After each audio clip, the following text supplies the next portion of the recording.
Hello friends, here I am back with the lecture number 10th on smart read vocab. आज इस lecture में मैं discuss करने वाला हूँ smart read drill number 10th में यूज्ड पैसेज के इंपॉर्टेंट वर्ड्स को। So without taking any more time, चलिए शुरू करते हैं। So the very first word of today is insurgency. Let me tell you friends, ये जो वर्ड्स हैं बेसिकली हमने जो पैसेज है smart read drill number 10th में पैसेज हमने लिया है द हिंदू से, और ये पैसेज बेस्ड है करंट अफेयर्स पे। एक पॉलिटिकल एनालिसिस है बेसिकली जो राइटर ने किया है। इंडिया में एक जगह पे एक सिचुएशन एग्जिस्ट करती है उसके लिए, उसके रिगार्डिंग। तो चलिए बात करते हैं इस वर्ड का। जो रेफरेंस हमने यहाँ पे लिया है पैसेज से वो है for a long standing insurgency that peaked in the early to mid 2000। यानी जो इंसर्जेंसी है वो लंबे समय से चली आ रही है, लॉन्ग स्टैंडिंग है, और उसने अपना पीक हासिल किया सन 2000 से 2005 के आसपास, यानी मिड 2000s में। अब बात करते हैं इंसर्जेंसी का जो बेसिक मीनिंग होता है। इसका मीनिंग होता है विद्रोह, हिंदी में अगर बात करूँ तो। यानी जो करंट एक गवर्नमेंट है या शासन है उसके खिलाफ खड़े हो जाना, उसको पलटने के लिए, उसको बदलने के लिए। अब यहाँ पे जो इसका मीनिंग लिखा है अ रेबेलियन और अपराइजिंग। अपराइजिंग क्रांति, 1857 क्रांति, अपराइजिंग वहाँ से आया ये वर्ड। आप याद मतलब वहाँ से रिलेट कर सकते हैं। अगेंस्ट अथॉरिटी यानी जो शासन है उसके खिलाफ, या फिर it is a movement within a country dedicated to overthrowing the government. यानी कि कंट्री के अंदर या स्टेट के अंदर भी हो सकता है, उस कंट्री की जो गवर्नमेंट है या जो शासन चला रहा है उसको पलट देने के लिए, उसको बदल देने के लिए, या अपने ग्रुप में से किसी को आगे बढ़ाकर लीड करवाने के लिए या लीडर बनाने के लिए यूज़ होता है इंसर्जेंसी, यानी विद्रोह का। चलिए और समझते हैं इसको। ये बेसिकली एक स्क्रीनशॉट है जो एक लिंक्डइन पोस्ट से हमने स्क्रीनशॉट लिया है, वहाँ से लिंक्डइन पोस्ट से। इसमें क्या हेडिंग लिखी हुई है, unravelling the complex challenge of insurgency in Africa. यानी अफ्रीका में भी इंसर्जेंसी की घटनाएं सामने आ रही हैं। वहाँ पे अलग अलग नेशंस में इस तरीके से यूथ हाथ में गन्स लेके खड़ा हो गया है, एंड उनकी डिमांड ऑब्वियसली क्या होगी, वो चाहते होंगे कि वहाँ की जो एग्जिस्टिंग गवर्नमेंट है उसको हटा दिया जाए। किसी भी रीज़न से डिससेटिस्फाइड हो तो वहाँ की गवर्नमेंट को हटा दिया जाए, किसी और गवर्नमेंट को लाया जाए, या अपने ही ग्रुप में से किसी को लीडर बना दिया जाए जो आगे गवर्नमेंट को रन करे। एक और एग्जाम्पल है हमारे इंडिया की कॉन्टेक्स्ट में, understanding Jammu and Kashmir return of insurgency. ये देखिए 2019 में एक आर्टिकल पब्लिश हुआ किसी न्यूज़ वेबसाइट में। वो कह रहे हैं कि रिटर्न ऑफ द इंसर्जेंसी कहाँ पर हो रहा है, जम्मू एंड कश्मीर में। अगेन वहाँ पे ये चला आ रहा है सालों से। जो यूथ है वहाँ का, खासकर मुस्लिम यूथ, वो डिमांड करता है कि एक अलग देश बना दिया जाए जम्मू एंड कश्मीर को, because they are not happy with the current government और विद द इंडियन गवर्नमेंट। चलिए बात करते हैं सिनोनिम्स एंड एंटोनिम्स की। So rebellion, revolt and uprising, ये इसके सिनोनिम्स हो गए। रिवोल्ट या अपराइजिंग दोनों क्रांति बोलते हैं हिंदी में। कंप्लायंस एंड ओबीडियंस, एंटोनिम्स में बात करें तो कंप्लाई करना, जो रूल्स हैं एग्जिस्टिंग या लॉज हैं उनको कंप्लाई करना या मान रहे हैं आप। ओबीडियंस यानी कि आज्ञा। चलिए बात करते हैं, आई होप आपको ये वर्ड पूरी तरीके से क्लियर हो गया होगा। Let's move to the next word, anachronistic. Anachronistic, इस वर्ड को मैं ब्रेक डाउन करूंगा आपके लिए, पर पहले रेफरेंस पढ़ लेते हैं। Refuse to give up on their anachronistic ideology. यानी आइडियोलॉजी कैसी है, एनाक्रोनिस्टिक है। चलिए एनाक्रोनिस्टिक में एना एंड क्रोन, ये दो वर्ड से आपको क्लियर हो जाएगा इसका मीनिंग। एना ग्रीक लैंग्वेज में इसका मतलब होता है अगेंस्ट, और क्रोन का मतलब होता है, क्रोन का बेसिकली पहली बात तो शायद ये स्पेलिंग ए है या यू है, I am not sure, but इसका जो रिलेशन होता है वो होता है टाइम से, क्रोनस का। सो क्रोन वर्ड क्रोनस से आया है, और क्रोनस का मीनिंग होता है टाइम। अगेंस्ट द टाइम, यानी कोई भी चीज़ या कोई सिचुएशन जो टाइम के कॉन्टेक्स्ट में रेलेवेंट ना हो उसको हम बोलते हैं एनाक्रोनिस्टिक। इसका मीनिंग समझते हैं, समथिंग दैट्स ओल्ड फैशन। पहला तो क्या, कोई चीज़ कैसी है, ओल्ड फैशन, पुरानी है, ऑब्सोलीट है, and may be a little out of place, यानी जच नहीं रही उस सिचुएशन में, उस कॉन्टेक्स्ट में जच नहीं रही, यानी समझ में नहीं आ रहा आपको, रेलेवेंट नहीं लग रही। चलिए एक और मीनिंग है क्रोनोलॉजिकली मिसप्लेस्ड या फिर आउट ऑफ डेट। यानी अगेन आउट ऑफ डेट, बड़ा ईजी रहेगा आपके लिए ये फ्रेज अगर आप इसको रिलेट कर लेते हैं एनाक्रोनिस्टिक से। चलिए समझते हैं इसको एग्जाम्पल से। ये देखिए ये एक टेलीफोन बूथ है। अब मैं आपसे अगर पूछूं कि आज की डेट में अगर आपको कोई फ़ोन कॉल लेना हो या करना हो तो क्या आप किसी टेलीफोन बूथ पर जाएंगे? The answer is no, obvious है, क्योंकि आप सबके पास स्मार्टफोन्स होंगे। आपके पास ना हो तो आपके पेरेंट्स के पास डेफिनेटली होंगे, घर में होंगे। सो कॉल्स करने के लिए या एक्सेप्ट करने के लिए आपको टेलीफोन बूथ पर जाने की ज़रूरत नहीं है। आज की डेट में अगर कोई बंदा बोलता है कि मुझे टेलीफोन बूथ स्टार्ट करना है तो ये कैसा बिजनेस आइडिया होगा? एनाक्रोनिस्टिक, टाइम से रेलेवेंट नहीं है। चलिए एक और इमेज है हमारे सामने। ये इमेज बेसिकली है सीज ऑफ श्रीरंगपट्टनम, यानी कि 4th war of Anglo Mysore, यानी अंग्रेज़ों और टीपू सुल्तान जी की जो आर्मी थी उनके बीच में जो चौथा वॉर हुआ था, उसमें श्रीरंगपट्टनम को अंग्रेज़ों ने हथिया लिया था, सीज़ कर लिया था, और इसमें टीपू सुल्तान उनकी डेथ हो गई थी, वो हार गए थे और वो मारे गए थे अंग्रेज़ों द्वारा। सो अब इस इमेज में अगर यहाँ पे आप देख रहे हैं, यहाँ पे तलवारें यूज़ हो रही हैं, तोप यूज़ हो रही हैं एंड भाले यूज़ हो रहे हैं। अब मान लीजिए ह्यूमरस वे में ही अगर आप कोई व्यक्ति इस इमेज का डिपिक्शन करे जिसमें वो इन सब के हाथों में AK-47 दे दे, मशीन गन्स दे दे, तो आप या हैंड ग्रेनेड्स दे दे, तो आपको कैसा लगेगा वहाँ पे? ये अगर सिचुएशन होती है तो ये anachronistic, out of date, okay, यानी टाइमली, क्रोनोलॉजिकली वो मिसप्लेस्ड है। उस टाइम में AK-47 आई ही नहीं थी वर्ल्ड में, तो उनके पास कहाँ से आ जाएगी? सो ये जो कॉन्टेक्स्ट है, इससे आप आई होप समझ में आ रहा होगा आपको एनाक्रोनिस्टिक का मीनिंग। चलिए बात करते हैं सिनोनिम्स की। आउटडेटेड, ऑब्सोलीट, अभी मैंने बोला था थोड़ी देर पहले। एंटिक्वेटेड, बहुत पुराना, एंटीक वर्ड से आ रहा है यहाँ पे, एंटिक्वेटेड। एंटोनिम्स की बात करें तो मॉडर्न, नया, करेंट, जो इस समय चल रहा है। सो ये इसके एंटोनिम्स थे। आई होप ये वर्ड आपको पूरी तरीके से क्लियर हो गया होगा। Now let's move to the next word which is jeopardise. Jeopardise reference क्या दिया है? A violent overthrow that jeopardises their lives. अब इस छोटे से रेफरेंस से क्लियर नहीं हो रहा है, पर एक चीज़ क्लियर हो रहा है कि क्या जेपर्डाइज की जा रही है? लाइव्स, जिंदगियाँ जेपर्डाइज की जा रही हैं। मीनिंग देखिए, to put someone or something into a situation where there is a risk of loss, harm or failure. Risk है किस चीज़ का, या लॉस है किस चीज़ का, हार्म है किस चीज़ का, फेलियर, यानी कि किसी न किसी चीज़ का, या रिस्क है हारने का, गंवाने का, सो उसको बोलते हैं जेपर्डाइज। हिंदी में बोलूँ तो जोखिम में डालना। अब वो जोखिम पैसे से रिलेटेड हो सकता है या आपकी लाइफ से रिलेटेड हो सकता है। अब इस इमेज में देखिए, ये जो सर्टेन फेलो हैं, ये क्या कर रहे हैं? ये ट्राई कर रहे हैं कोबरा को किस करने का। एंड अगर आप ऑब्जर्व कर पाएँ तो कोबरा का ये जो वेनमस टीथ है, 2 होते हैं वैसे, यहाँ पे तो मुझे एक ही दिख रहा है। सो स्टिल अगर एक भी है, एंड मैं बोलूँगा अगर वेनमस टीथ ना भी हों, स्टिल स्नेक, खास करके कोबरा की स्नेक बाइट जो बाइट होगी वो इतनी स्ट्रांग होगी कि वो आपको बहुत नुकसान पहुंचा सकती है। सो ये बेसिकली क्या कर रहे हैं? ये अपनी लाइफ को जेपर्डाइज कर रहे हैं, ऐसा काम करके, ऐसा एक्ट करके। ये देखिए एक और इमेज है सिमिलर। हमारे देश का यूथ भटका हुआ, मिसगाइडेड, एंड क्या बेसिकली कर रहे हैं ये बच्चे? सामने से ट्रेन आ रही है, रेलवे ट्रैक पे बैठे हुए हैं, just for the sake of taking a picture, getting themselves pictured. So what they are doing here? They are jeopardising themselves, अपनी लाइफ को, अपनी जिंदगियों को जोखिम में डाल रहे हैं। I hope the word is clear. अब बात करते हैं सिनोनिम्स की। एंडेंजर, रिस्क, थ्रेटन, एक जैसे वर्ड्स हैं। एंड एंटोनिम्स में देखें तो सेफगार्ड, प्रोटेक्ट, बचाना, सिक्योर करना, बचाना। आई होप ये वर्ड आपको पूरी तरीके से क्लियर हो गया होगा।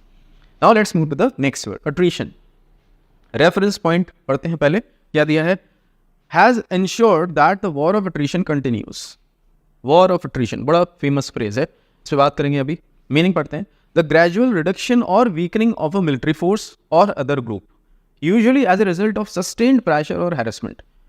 ग्रेजुअल रिडक्शन और वीकनिंग, ये बड़ा इंपॉर्टेंट है इसको समझने के लिए।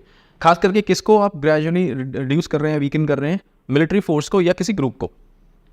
Usually as a result of sustained pressure और हैरेसमेंट, यानी अपने प्रेशर से, प्रेशर क्रिएट करके या हैरेस करके किसी मिलिट्री ग्रुप या किसी और दूसरे ग्रुप को या लोगों को आप क्या कर रहे हैं? ग्रेजुअली वीक कर रहे हैं अपनी पोजीशन छोड़ने के लिए। वो पोजीशन किसी भी तरीके की हो सकती है।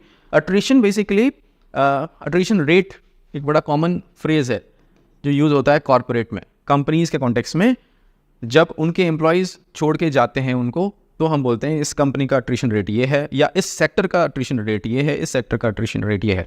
फॉर एग्जाम्पल, अगर किसी सेक्टर में, जहाँ एग्जाम्पल लेते हैं इंश्योरेंस सेक्टर का, इंश्योरेंस सेक्टर में लाइफ इंश्योरेंस की अगर बात करें तो उसका अट्रीशन रेट हमेशा ज़्यादा होगा जनरल इंश्योरेंस के रेट से, बिकॉज जो लाइफ इंश्योरेंस का जो सेक्टर है वहाँ वर्क प्रेशर बहुत होता है, टारगेट्स बहुत ज़बरदस्त होते हैं। तो ऑब्वियसली जब लोग अंदर जुड़ते हैं कंपनियों से तो छोड़ते भी ज़्यादा है, बिकॉज टारगेट्स अचीव करना हर किसी के लिए ईजी नहीं होता, हर कोई नहीं बना इस तरीके की जॉब्स के लिए, सेल्स जॉब्स के लिए।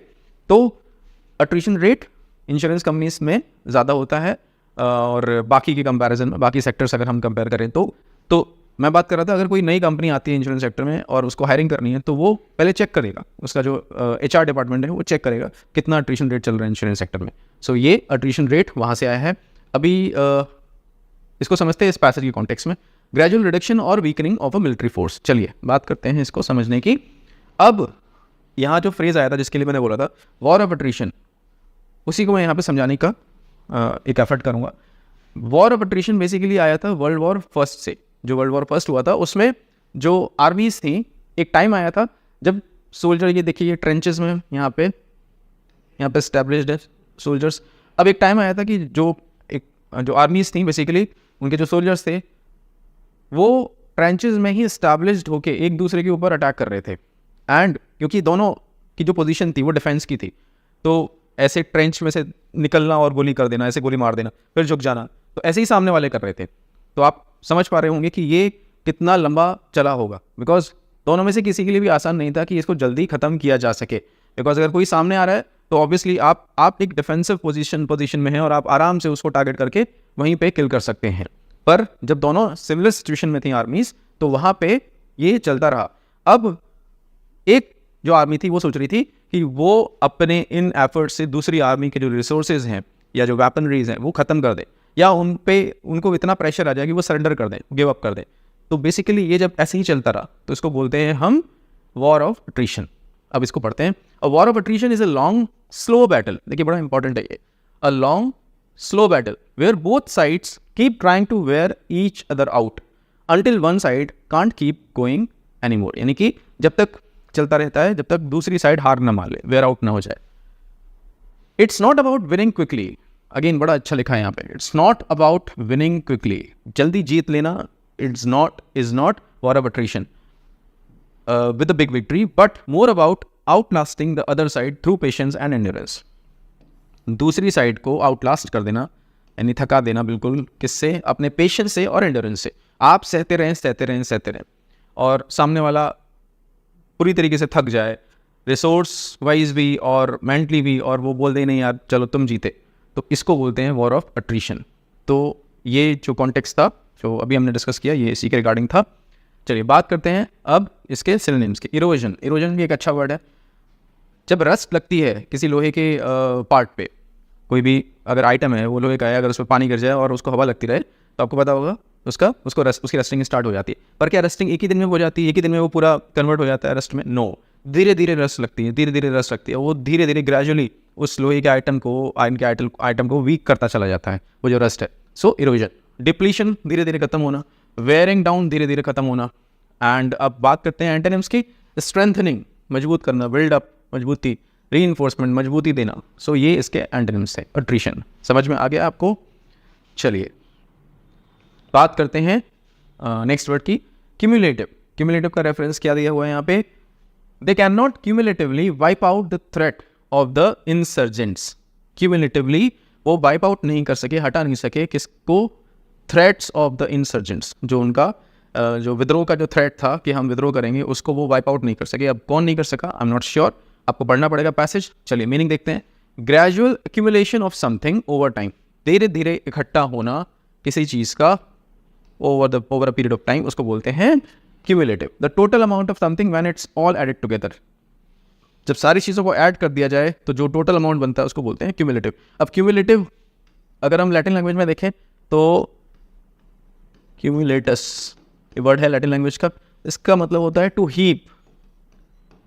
हीप यानी ढेर, किसी चीज़ का ढेर कैसे होता है, मतलब उसका क्रिएशन कैसे होता है? जब आप छोटी छोटी आइटम्स उस पर रखते चले जाते हैं तभी वो जाके एक पहाड़ जैसा एक आपको शेप मिल जाता है, उसको बोलते हैं हीप। चलिए इसको समझते हैं। लिटरली अभी पहाड़ बोला मैंने, वो आपके सामने भी आ गया। अब ये एक्चुअली ये कोई पहाड़ नहीं है, नेचुरल नहीं है, ये बेसिकली क्या है? ये गार्बेज का हीप है, बहुत बड़ा। गाजीपुर लैंडफिल, आप अगर गूगल सर्च करेंगे तो आपको मिल जाएगा।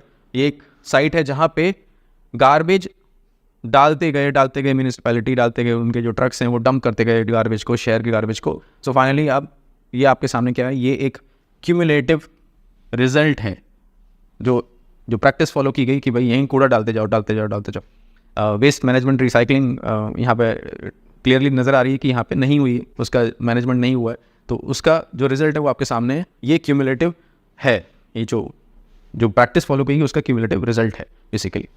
चलिए मैथमेटिकल टर्म्स में हमारे पास एक डेटा चार्ट है। यहाँ पे देखिए स्कूल ग्रेड्स हैं 1 2 3 4 5 6, फ्रीक्वेंसी ऑफ स्टूडेंट्स दी हुई है उसमें, एंड क्यूमुलेटिव फ्रीक्वेंसी। इधर फ्रीक्वेंसी इंडिविजुअली। जब क्यूमुलेटिव फ्रीक्वेंसी देख रहे हैं तो आप ये देखिए, ये दोनों ऐड हो गई यहाँ पे, फिर ये तीनों ऐड हो गई यहाँ पे, फिर ये चारों ऐड हो गई यहाँ पे। सो ये फाइनली रिजल्ट क्या मिल रहा है लास्ट में, ये जो 88 है ये क्यूमुलेटिव फ्रीक्वेंसी है, यानी एडेड अप, सबको जोड़ने के बाद जो हासिल हुआ वो है क्यूमुलेटिव। आई होप आपको वर्ड समझ में आ गया होगा। बात करते हैं सिनोनिम्स की। कलेक्टिव, ग्रेजुअल एंड इंक्रीमेंटल, बढ़ने वाला, धीरे धीरे बढ़ने वाला। कलेक्टिव यानी कि एक साथ लिया गया। डिक्रीजिंग, कम होना, डिक्लाइनिंग, कम होना, रिड्यूसिंग, कम होना। चलिए, आई होप अभी ये वर्ड आपको पूरी तरीके से क्लियर हो गया होगा। So that's it. So once again guys, जैसा कि मैं हमेशा रिक्वेस्ट करता हूँ, क्या करना है अब आपको जाना है smart read drill number 10th पर, अटेम्प्ट करनी है पूरी exercise with all your focus. अभी जो भी वर्ड्स हमने किए ये भी वहाँ पे आप वापस देखेंगे। वर्ड की क्विज यानी वोकैबुलरी की क्विज अटेम्प्ट करनी है, देन फिर पैसेज पढ़ना है, पैसेज तक क्विज अटेम्प्ट करना है। पूरी एक्सरसाइज अटेम्प्ट करने के बाद you have to mention your RC speed and your RC level in the comment section.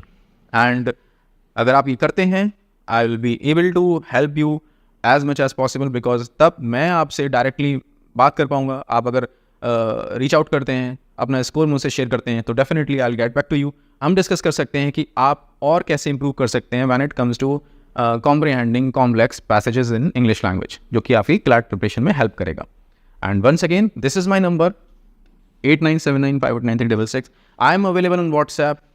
Please feel free to raise any concern, raise any queries regarding CLAT preparation or any other law exam preparation or smart read और whatever जो भी हमने class में पढ़ा, कुछ भी है आपकी प्रिपरेशन के रिगार्डिंग जो आप शेयर करना चाहते हैं या डिस्कस करना चाहते हैं, please reach out to me. I am available here on this number on WhatsApp.